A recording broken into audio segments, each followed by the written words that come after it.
Howdy YouTube, today I'm bringing you a review on the Formula 1 Mclaren Shop exclusive teddy bear. So it has come to this, I've resorted to reviewing plush toys. No, I kid. This is actually a gift for someone, but I thought I would review it for you guys. Pretty cool, I got it off the Mclaren Shop, which was pretty cool. It does come in this McLaren carry bag, which I'm going to get rid of pretty quick. But I'm going to use this review more to talk about the current state of Formula 1 and also how I guess McLaren are doing certainly their worst season, I think, ever. Which is a real shame because I'm a big fan of McLaren Honda. So let's get this bear opened up and hopefully give you guys a cool review. And here we have the McLaren bear opened up and out of packaging. He's actually a pretty tiny bear, if I'm honest, compared to certainly a lot of other Formula 1 bears. The small size does not mean he has a small price tag. This guy's about $40 Australian from the McLaren Shop, which is a lot of money, but it is slightly cheaper than the $50 Ferrari bear and the like $60 Red Bull bear. Why is Formula 1 merchandise so expensive? I have no clue. Probably because they can, and that's probably part of the reason why they're getting a lot of criticism lately. There's a number of problems with the current Formula 1, just sport in general, if I'm honest.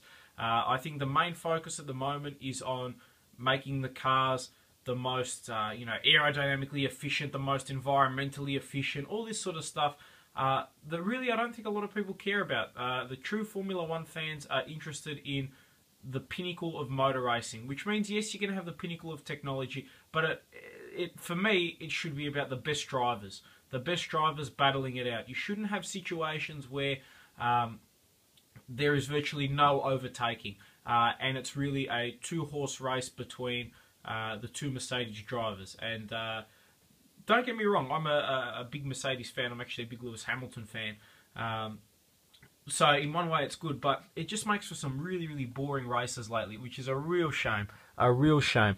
Now, having said that, since last year, Formula 1 made the switch to turbocharged engines, which I think is a good thing. It's pretty cool, at least exciting for me. I was never old enough to really comprehend the turbo era from the late 80s.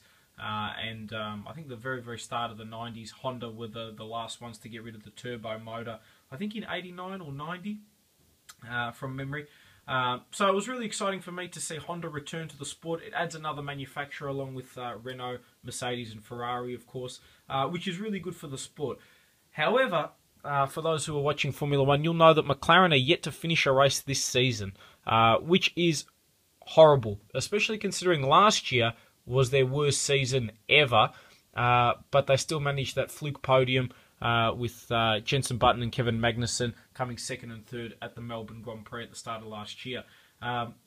Since then, it's really been all downhill. The Honda engine has been pretty disappointing, if I'm honest. A lot of reliability issues. But having said that, the McLaren car itself I don't think is the best design either. It is, I think, the best looking Formula 1 car. And just moving the McLaren bear out the way, you can see a nice poster of the McLaren over there. I think it's certainly a really good looking car. This is an old poster from the first Grand Prix of the year at Melbourne. Since then, they have actually changed the colour scheme of the car to a much darker black and orange, which I think looks really cool, actually. Still, McLaren have always made good looking cars. I think even when the cars had all the aerodynamic winglets and just looked like abominations, McLaren was still the nicest, and certainly they were, I think, the only team that didn't have the step ladder nose that we got in 2012, where the cars were, I think, the ugliest they've ever been in Formula 1 history.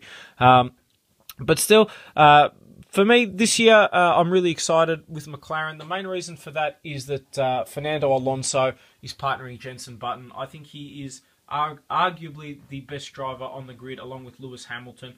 Now, I know, the record books show Sebastian Vettel, etc. For me, he's not a raw racer. Fernando Alonso, raw racer. You put him in a car that's a bad car, and he'll deliver. He'll do the absolute best he can with what he's given. And that was shown at Ferrari, where he virtually carried that team for 5 years. The car was awful, and he made it a championship contender, losing out to Vettel a couple times as well, and really just stiff luck for Fernando. So he gets a lot of respect from me. He's an absolute gun, and now at McLaren, he's having a really tough time. But hopefully things will pick up. I know Honda have been really hampered this year.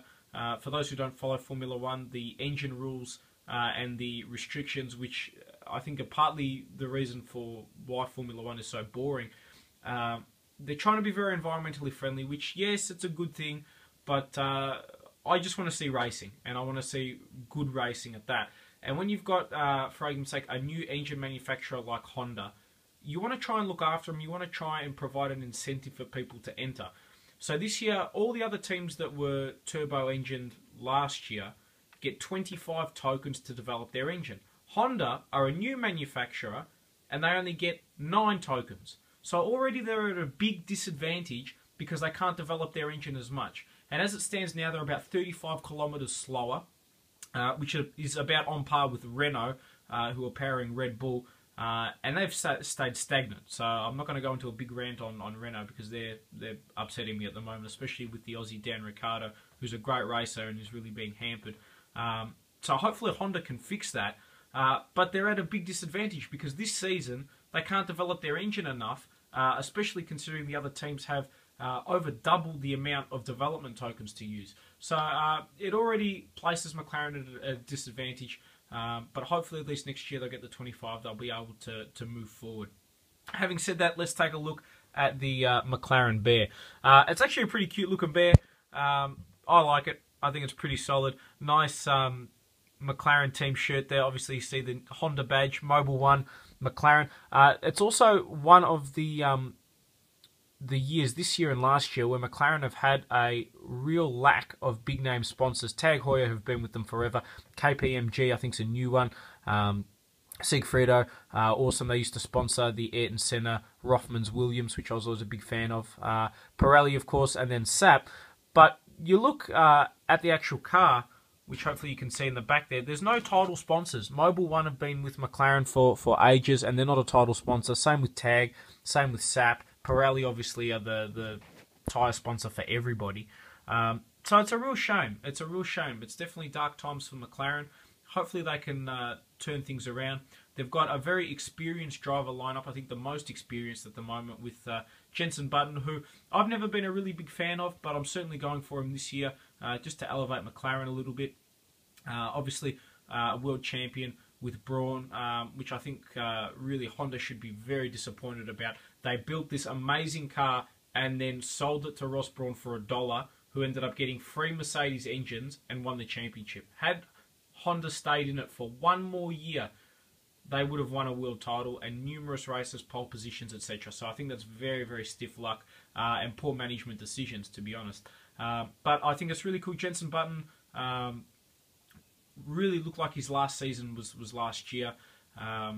And then Honda returned the favour, and it's one of the things I really, really like because there's not a lot of loyalty in Formula One. Jenson Button, Honda's only Grand Prix winner, and drove for Bar and Honda for quite some time. So Honda basically returned the favour for Jenson being loyal to them and kept him on for this year to partner Fernando Alonso. So I think that's really cool. Hopefully they can pick the team around and towards the second half of the season. I know, just reading the news this morning on the eve of the British Grand Prix, over the summer shutdown, they are going to be doing a lot of development, and hopefully they can pick the car up and do better. Certainly, I think this year's a write-off, but definitely next year, because it would be nice to see McLaren Honda as a real good force to be reckoned with, and someone to compete with Ferrari, who have made a lot of big improvements to their credit, and also, of course, the dominant Mercedes at the moment.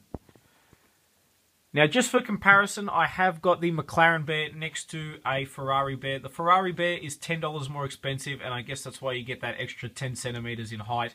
To be fair, this bear is sitting down, so it's probably even if you stood him up.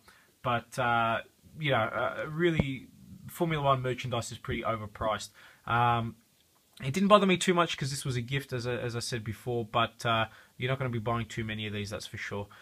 Certainly, a big fan of McLaren, and if you guys are too, or if you've got anyone, kids or in this case girlfriends, who are big Formula One fans, then I think this sort of stuff makes really good gifts.